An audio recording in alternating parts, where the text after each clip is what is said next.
Welcome everybody, welcome, and I'm back with another reaction video for you. And this one, I promised that I was going to do a Caribbean island every week now, you know what I mean? And this one is a brief political history of Trinidad and Tobago. Now I'm going to do a little bit of political history, but I'm also going to do cultural stuff coming up about these islands also. It's a whole series of them things, so look forward to that. Let's go ahead and YouTube and simmer and see what the history of Trinidad and Tobago is all about. Kind of like a sister island to Grenada. Half my family lives in Trinidad. Trinidad and Tobago, once a relatively poor place claimed by the Spanish, is now English-speaking and one of the wealthiest countries per capita in the Americas. To see how two separate islands, only 6 miles off the coast of Venezuela, ended up as two distinct British colonies and then a single country, join me for a brief explainer on the history and politics of Trinidad and Tobago. Yeah. The first European to set foot in either island was Christopher Columbus when he stumbled upon Trinidad on his third voyage in 1498. He named it La Isla de la Trinidad after the day of the Holy Trinity, the day when he had begun his trip. There's Grenada. May 30th. At the time, Caribs and Arawaks were the island's sole inhabitants. Given that the island lacked much in the way of gold or other precious metals, the Spanish initially gave it only scant attention, but that did not mean that they left the islanders in peace.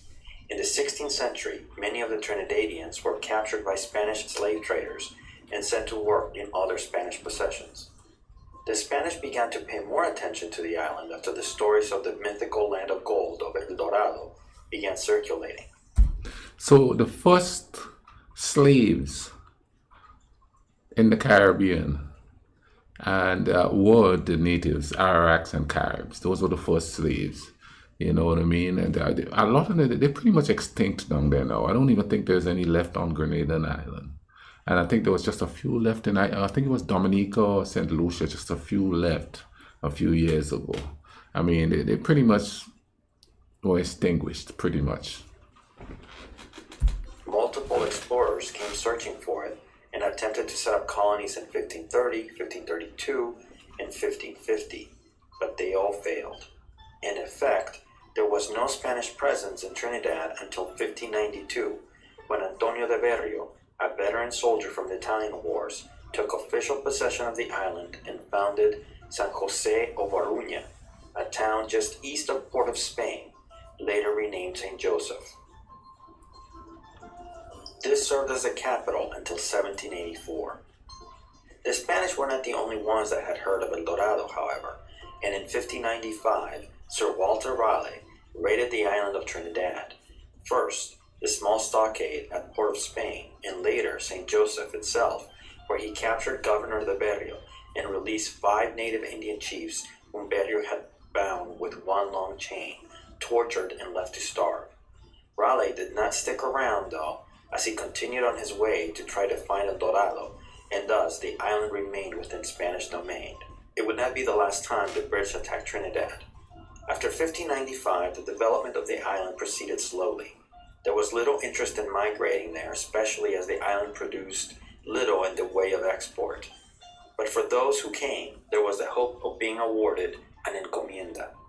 The encomienda was a labor system rewarding conquerors with the labor of a specified number of natives from a specific community, with indigenous leaders in charge of mobilizing the assessed tribute and labor. The Spanish encomenderos were to take responsibility for instruction in the Christian faith, protection from warring tribes, suppressing rebellion against Spaniards, protection against pirates, instruction in the Spanish language and development, and maintenance of infrastructure. In return, the natives would provide tributes in the form of metals, maize, wheat, pork, or any other agricultural product. In the first decades of the Spanish presence in the Caribbean, Spaniards divided up the natives, who in some cases were worked relentlessly. The old Spanish families in Trinidad, that is, those dating back to the time of the conquistadors, had been granted large tracts of land in which villages had been established. The first encomiendas were Acarigua, San Juan, Arauca, Aruca, Tacarigua, and Caula. Using the Trinidadian labor in the 17th and early 18th centuries, tobacco and later cacao were cultivated. But after a disastrous failure of the cacao crop in the 1720s, the industry declined. Thus, the island remained undeveloped well into the late 18th century. From 1776, the Spanish government encouraged Roman Catholics from the other Caribbean islands to settle in Trinidad with their slaves. This immigration became significant after the Cedula, or Decree of 1783, which offered generous land and tax incentives to settlers and transformed Trinidad's population, economy, and society. Most of the settlers were French, and French influence became dominant. Many enslaved people were brought in from the other colonies and from Africa. Plantations were established, production of cotton and sugar began, and trade increased markedly. The cool thing about these islands is the multicultural aspect of it brought in by those colonizing it. Like you see, the French was involved, the Spanish was involved, the British was involved, and it's kind of like the same thing in the Caribbean. I mean, the same thing in Grenada. What's unique about it is that in Grenada, you find places mainly with French or British names. But in Trinidad, the Spanish seem to have had more of an influence there because there's a lot more Spanish named places in there. Except for, I think the parishes were named, like he said, St. Joseph. They were just named like in English form. It's amazing that you go, but then because of the British sort of rule all through there, you go to Jamaica, you go to Barbados, and you go to all of these, a lot more of the names are English names because of who colonized them or claimed that territory and kept it for a long time. By 1797, when Britain seized the island from Spain, Trinidad had begun its development as a plantation economy and a slave society. The British military conquest was formalized in 1802 in the Treaty of Amiens, the negotiation that ended the UK's conflict with revolutionary France. Under British rule, Trinidad's development as a sugar colony continued, although in 1806 Now think about it. The slave trade was way before, was on there before that. So slavery under the British leaders was 1802, was 31 years because the British helped with the abolition of the slave trade, and in 1833 is when the actual abolition happened. So it was like with the British kind of ruling it, it was there for like 31 years. And you got to remember the natives were enslaved way before the British took over the island. That's pretty interesting. And the thing about it is, though, with these islands, that for us, what we remember is British rule. So in essence, what happens is that the British get blamed for everything. You don't hear them speak much about the Spanish or the French as much, unless of course you're Haiti, which pretty much stayed French until I think it was 1844. They had the slave rebellion, that the only successful slave rebellion that stayed the course. 07, the slave trade was completely prohibited. Slavery was abolished in two stages between 1834 and 1838, and the sugarcane planters were unable to secure the steady, tractable, and cheap labor they wanted. As it happens, the most prominent slaveholder in Trinidad was a New Yorker educated in London, and he was also the first person to suggest bringing indentured servants from Asia to solve the shortage problems. His name was William Burnley. This began in 1845, when the first immigration of indentured workers from the Indian subcontinent came. It then continued until 1917. As early as 1870, about 1/4 of the total population consisted of Indo-Trinidadians. The original Trinidadian native inhabitants had by then virtually disappeared. Oh yeah. Other immigrants came. Now check this out. Trinidad is a very interesting place because at one point, I don't know if it's still the case, they had a British Prime Minister. No, I'm sorry, not a British Prime Minister. A president that was black, and a governor general or prime minister that was Indian. And there was a lot of dissension between the two groups there. I don't know how it is now. I really don't. And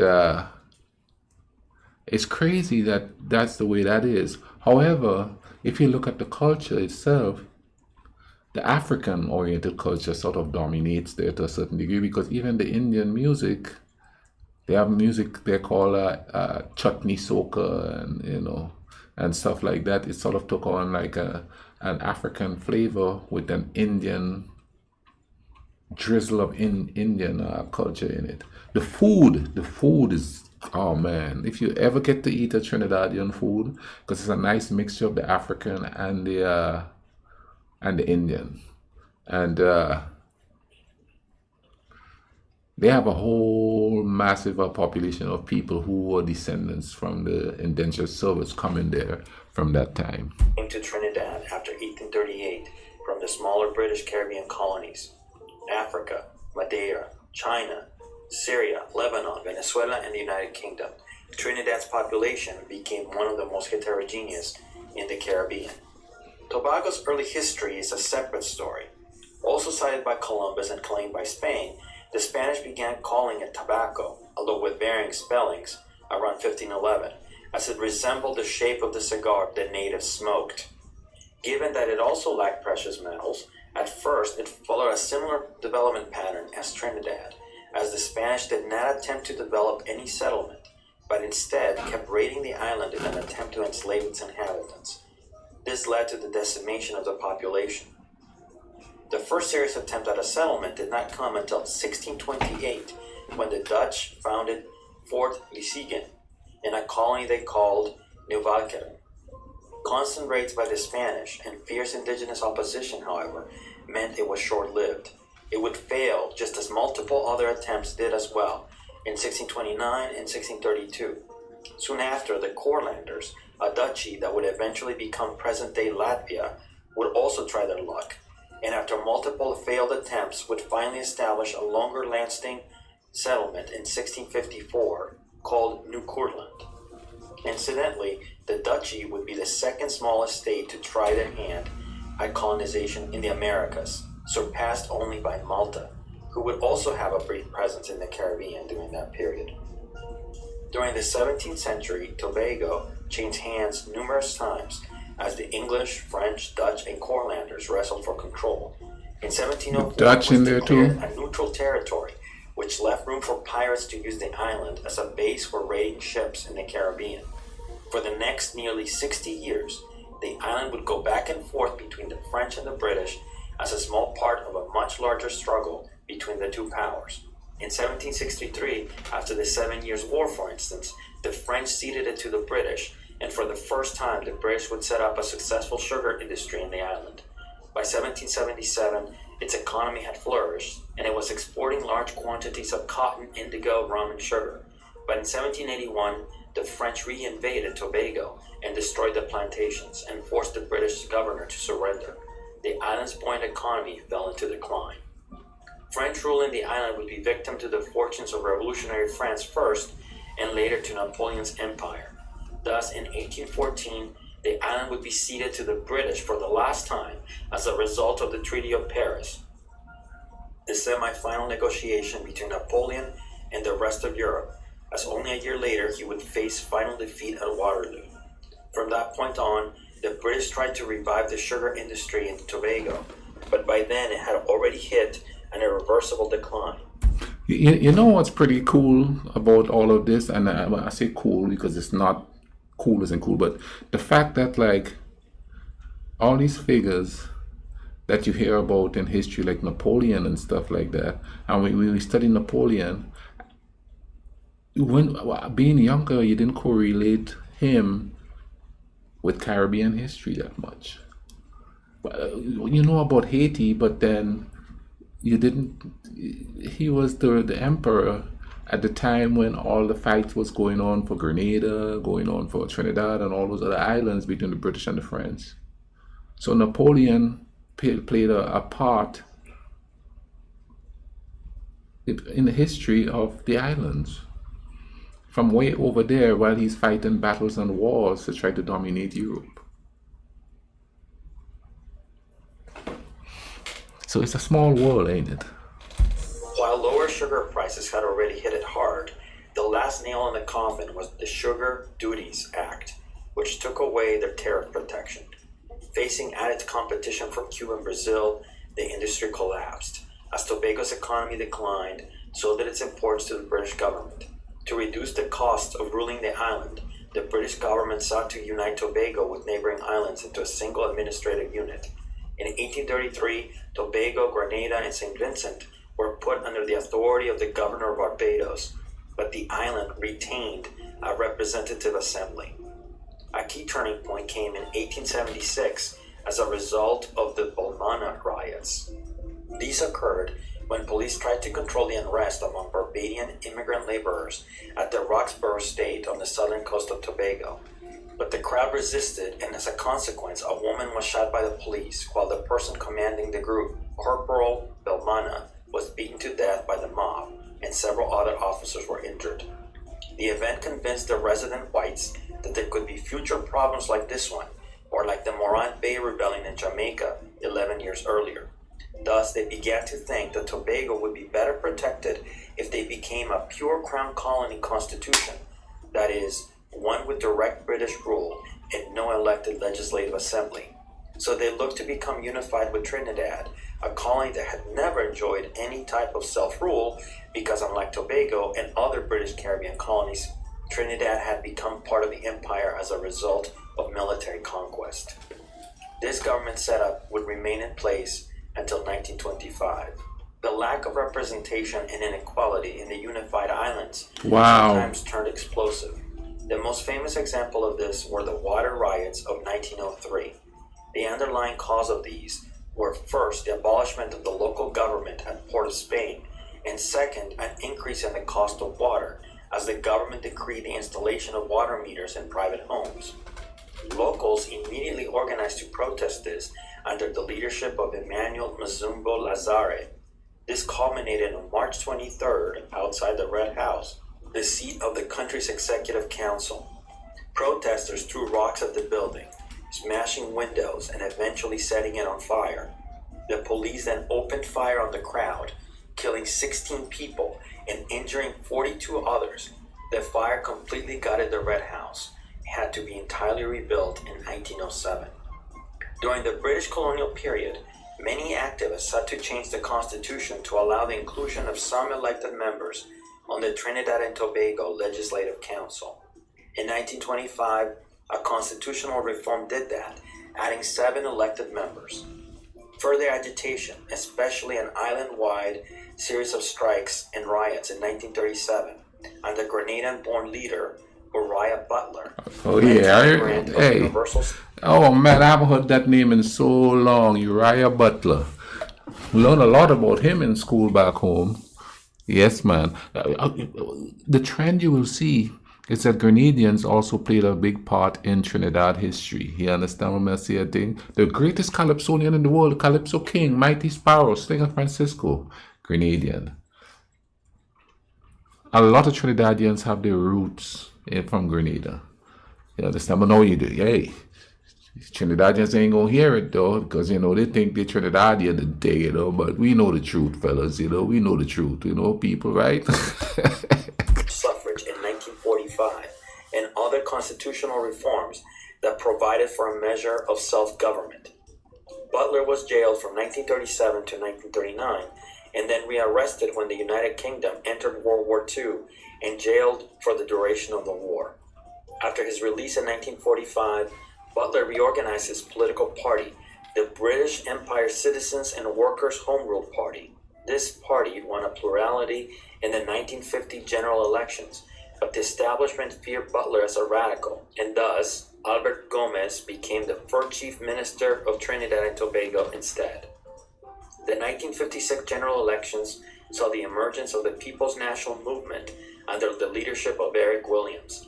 The PNM, a nationalist outfit on the center left, would go on to dominate politics in Trinidad and Tobago for the next 3 decades. Its main opposition was the Democratic Labour Party, a fusion of parties with various ideological factions, but mostly anti-communist, led by Dr. Rudnarath Kapildeo and Ashford Sinanan, who later founded the West Indian National Party. Williams became Prime Minister at independence, and remained in that position until his death in 1981. Yeah, I remember Eric Williams. I remember him speaking and thing. It's, wow. Died the same year Bob Marley died, 1981. In 1958, the United Kingdom tried to establish an independent West Indies Federation comprising most of the other British West Indies. T. Albert Murray However, Show. disagreement over the structure of the Federation led to Jamaica's withdrawal. Eric Williams responded to this with his now famous calculation: 1 from 10 leaves naught. Trinidad and Tobago chose not to bear the financial burden without Jamaica's assistance, and the Federation collapsed. So instead, Trinidad and Tobago gained full independence on August 31st, 1962, within the Commonwealth, with Queen Elizabeth. No, while he was talking about the West Indian Federation, I said T. Albert Murray Show. That's a Grenadian that was a really strong proponent of that federation. And I sort of kind of remember stories about that collapsing and stuff, and I think that caused a little dissension between us and Trinidadians and, of course, all the smaller islands and Jamaicans. I remember people saying they think they're better than us. They think they're better than us because of that. Elizabeth II as its titular head of state. On August 1st, 1976, the country dropped that too and opted to be a republic.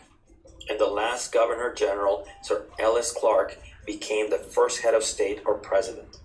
The PNM won 6 consecutive elections and held power from 1956 to 1986. Despite the continued instability in government, there were economic problems and social unrest, which broke out in widespread disturbances in 1970 to 1971. This was because much of the promise to Black Trinidadians had been left unfulfilled as the colonial legacy of discrimination persisted, and this fueled the Black Power protests in the island. The Black Power Revolution of 1970 nearly brought down the government, especially after the police killed Basil Davis, a young protester. But the government ended up suppressing the movement enough that Eric Williams' government, although weakened, survived. In the end, what really calmed things and changed the island was the 1973-1981 oil boom. Oil as a resource was not new to the islands. Famously, the largest natural deposit of asphalt in the world is at Pitch Lake, not far from Port of Spain, something that Walter Raleigh discovered could be used to caulk some of his ships all the way back in 1595. Not surprisingly then, that's where the first oil well was drilled, although it took until 1857 for that to happen. Oil increased in importance over the years for the Trinidadian economy. In 1940, it produced as much as 40% of the oil within the British Empire. Its production levels, however, did not truly take off until the 1960s, when vast reserves were discovered. Thus, when oil prices skyrocketed in the 1970s, production exploded, and so did the government's tax intake. This boom brought sudden prosperity to most sections of the population, and Trinidad and Tobago entered a period of rapid development and industrialization in the period between 1973 and 1981. No, I heard stories about that time there when the boom happened. Trinidad has got one of the biggest carnivals in the world, one of the best actually. That's where they sing calypso music, play steel drum music. Lately, big trucking of the streets and thing, and it's like a sort of a. It's a festival, you know what I mean, and dancing in the streets and stuff like that. And back then, people said that Trinidadians would work for 6 months and then party for 6 months. That was a running joke on Grenada. You know, they're making so much money they could work for 6 months and then just chill and party and have fun for the next 6 months. Things were booming there. Now, correct me if I'm wrong, if any Trinidadians are here, but for a while there, the oil well kind of went dry, and then all the oil companies left, and things got really bad for a little bit. But as far as I understand, it's picking up. But some of the issues that arised during the lull of the oil production persist today. But I'll be honest with you, I don't really know how Trinidad is doing right now economically. I really don't. I need to pay more attention to that. Pay more attention to Grenada. But Correct me if I'm wrong, if any Trinidadians are watching this, because I know some of you all commented on some of the things that I reacted to. A substantial state sector and fairly comprehensive social welfare programs were created from the petroleum profits, while the private sector expanded rapidly. But just like it happened with other oil countries, a collapse in oil prices created major economic problems. This, along with the PNM's failure to win support from most Indo-Trinidadians and deep-seated corruption, led to a marked decline in the party's popularity after 1981, the year of Williams's death. In December 1986, the National Alliance of Reconstruction, or NAR, a coalition party led by A.N.R. Robinson, I remember won the him. majority of seats on a program calling for divestment of most state-owned companies, reorganization of the civil service, and structural readjustment of the economy in light of the shrinking oil revenues. Although the NIR government succeeded somewhat in stimulating economic growth while keeping inflation low, its policies were widely resented and the party was damaged by splits and defections. In July 1990, a small radical Muslim group called Jamaat al-Muslimin attempted a coup in which several ministers, including Robinson, the prime minister, were held hostage. The armed group then took over the only TV station and tried to convince the country that the government had been overthrown and they were now in charge. I remember that vividly. Everyone is safe, no one has been harmed. The army, however, had other ideas, and after 6 days, the group surrendered. In the end, 24 people died, including Leo Levine, a member of parliament.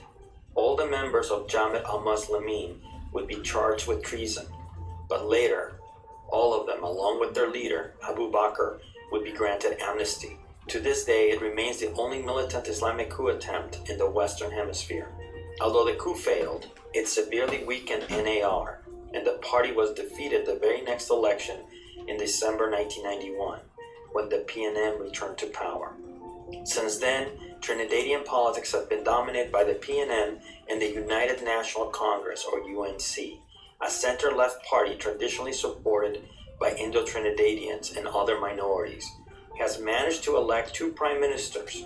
The first was its founder and first Indo-Trinidadian prime minister, Basdeo Panday, and the country's first female prime minister, Kamla Persad Visesar, also of Indian descent. The current prime minister, however, is Keith Rowley of the PNM, serving his second term that began in 2020. Today, Trinidad and Tobago are one of the richest countries per capita in the Western Hemisphere, but they face serious challenges. The first is their overdependence on oil, and the second are security problems related to drug trafficking and to a disproportionate number of recruits for Islamic State that come from Trinidad and Tobago.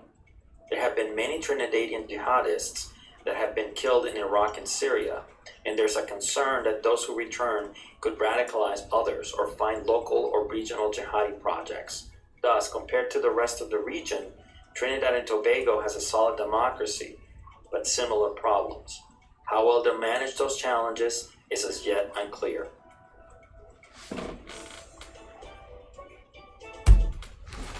Beautiful, huh? Why are we fighting in such beautiful scenery, man?